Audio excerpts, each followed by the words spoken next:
Welcome to Storytime. I'm Karen Story. Today we're going to read Chapter 8 of The Lion, the Witch, and the Wardrobe. The kids have met the beaver, and they have told them a little bit about Aslan. The kids don't know who Aslan is yet, but they all know he's something very exciting. So, Chapter 8, What Happened After Dinner? And now, said Lucy, please tell us what's happened to Mr. Tumnus. Oh, that's bad, said Mr. Beaver, shaking his head. That's a very, very bad business. There's no doubt he was taken off by the police. I got that from a bird who saw it done. But where's he been taken to? Asked Lucy. Well, they were heading northward when they were last seen, and we all know what that means. No, we don't, said Susan. Mr. Beaver shook his head in a very gloomy fashion. I'm afraid it means they were taking him to her house, he said. But what'll they do to him, Mr. Beaver? Gasped Lucy. Well, said Mr. Beaver, you can't exactly say for sure, but that there's not many taken in there that ever comes out again.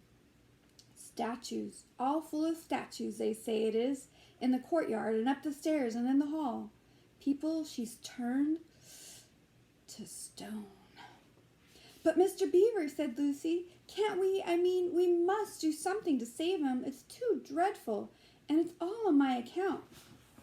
I don't doubt you'd save him if you could, dearie, said Mrs. Beaver, but you've no chance of getting into that house against her will and ever coming out alive. Couldn't we have some stratagem, said Peter? Couldn't we dress up as something or pretend to be, peddlers or anything? Or watch till she's gone out, or, hang it all, there must be some way. This fawn saved my sister at his own risk, Mr. Beaver. We can't just let him to have that done to him. It's no good, son of Adam, said Mr. Beaver. No good you're trying, of all people. But now that Aslan is on the move. Oh yes, tell us about Aslan, said several voices at once. For once again the strange feeling, like the first signs of spring, like good news, had come over them. Who is Aslan? Asked Susan. Aslan? Said the beaver. Why, don't you know? He's the king. He's the king of the whole wood. But now often here you understand. Not often here you understand. Never in my time or in my father's time.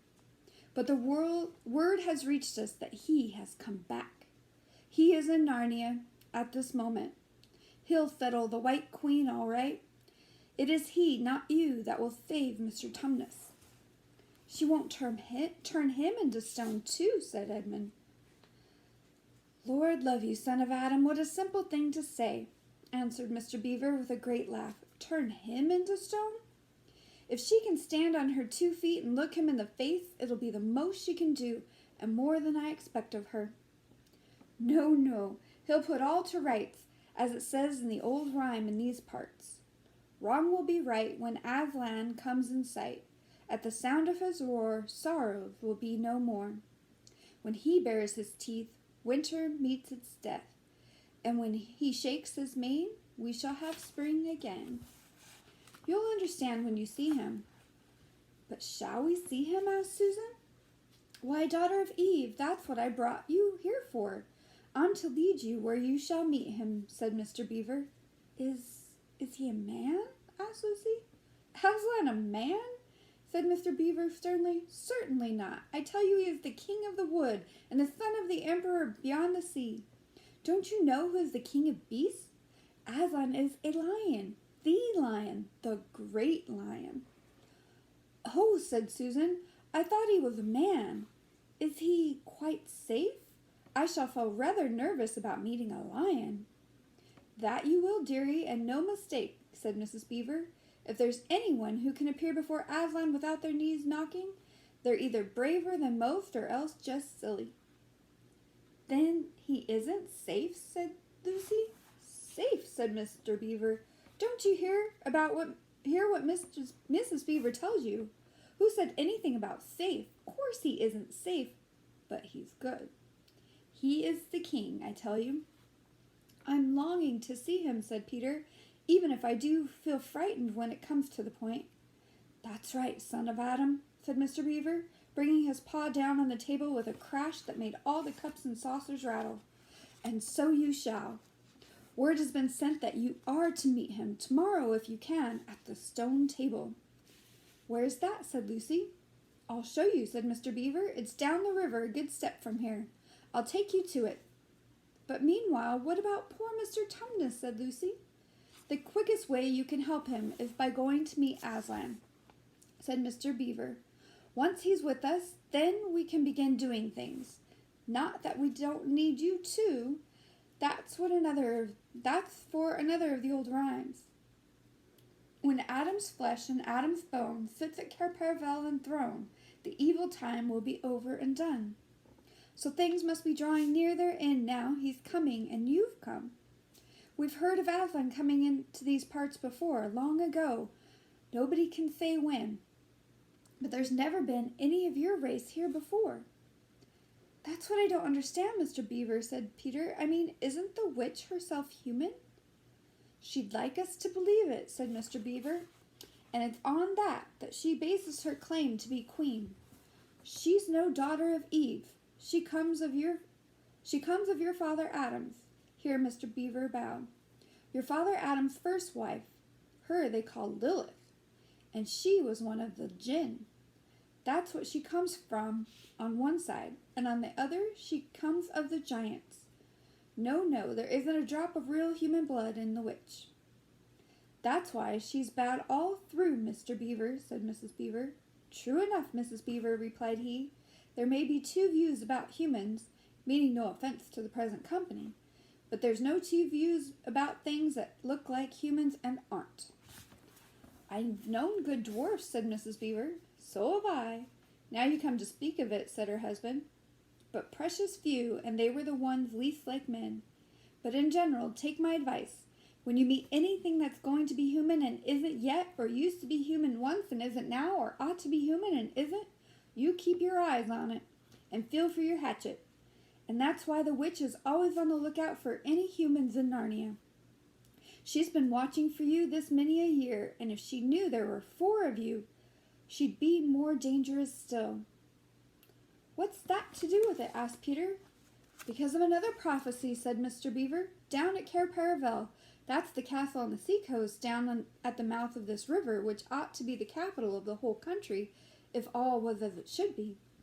Down at Cair Paravel there are 4 thrones, and it's a saying in Narnia time out of mind that when 2 sons of Adam and 2 daughters of Eve sit in those 4 thrones, then it will be the end not only for the White Witch's reign, but of her life. And that is why we had to be so cautious as we came along. For if she knew about you 4, your lives wouldn't be worth a shake of my whiskers."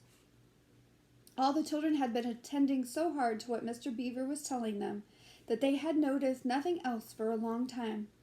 Then, during the moment of silence that followed his last remark, Lucy suddenly said, "I say, where's Edmund?"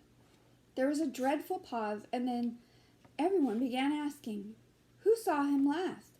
How long has he been missing? Is he outside?" And then all rushed to the door and looked out. The snow was falling thickly and steadily, and green ice of the pool had vanished under a thick white blanket, and from where the little house stood in the center of the dam you could hardly see either bank. Out they went, plunging well over their ankles into the soft new snow, and went round the house in every direction.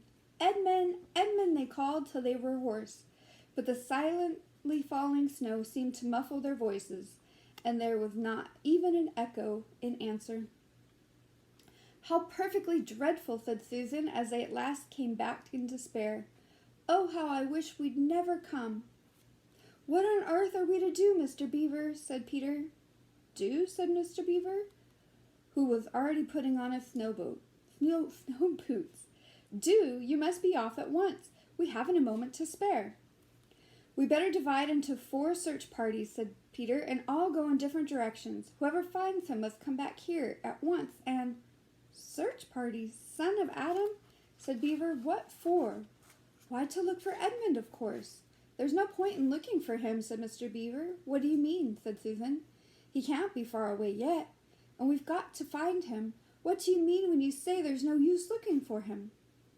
"The reason there's no use looking," said Mr. Beaver, "is that we know already where he's gone."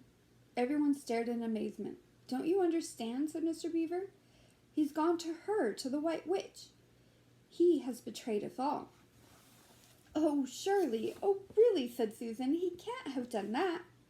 "Can't he?" said Mr. Beaver, looking very hard at the three children, and everything they wanted to say died on their lips, for each felt suddenly quite certain that this was exactly what Edmund had done.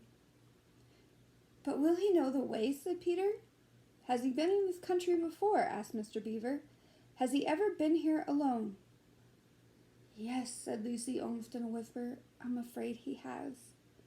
"And did he tell you what he'd done or who he'd met?" "Well, no, he didn't," said Lucy. "Then mark my words," said Mr. Beaver. "He has already met the White Witch and joined her side, and been told where she lives. I didn't like to mention it before, he being your brother and all, but the moment I set eyes on that brother of yours, I said to myself, treacherous. He had the look of one who has been with the witch and eaten her food. You can always tell them if you've lived long in Narnia. Something about their eyes." "All the same," said Peter in a rather choking sort of voice, "we'll still have to go and look for him. He is our brother after all, even if he is rather a little beast, and he's only a kid." "Go to the witch's house?" said Mrs. Beaver. "Don't you see that the only chance of saving either him or yourselves is to keep away from her?" "How do you mean?" said Lucy. "Why, all she wants is to get all four of you. She's thinking all the time of those 4 thrones at Cair Paravel. Once you were all 4 inside her house, her job would be done, and there'd be 4 new statues in her collection before you'd had time to speak. But she'll keep him alive as long as he's the only one she's got, because she'll want to use him as a decoy, as bait to catch the rest of you with."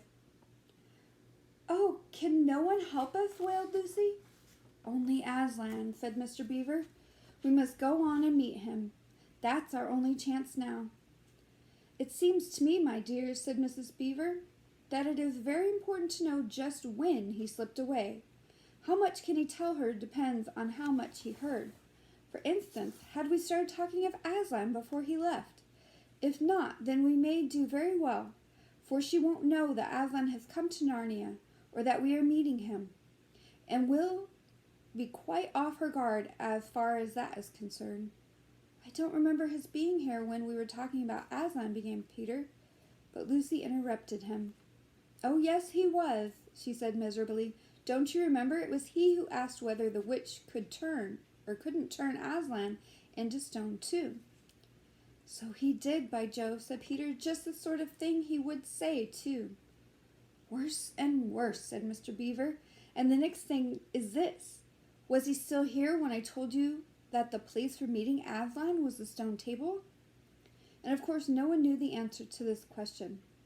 "Because if he was," continued Mr. Beaver, "then we'll simply sledge down in that direction and get between us and the stone table and catch us on our way down. In fact, he shall be cut off from Aslan."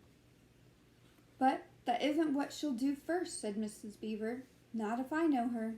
The moment that Edmund tells her that we are all here, she'll set out to catch us this very night.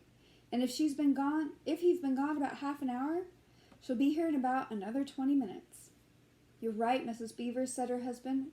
"We must all get away from here. There's not a moment to lose." That's the end of chapter 8.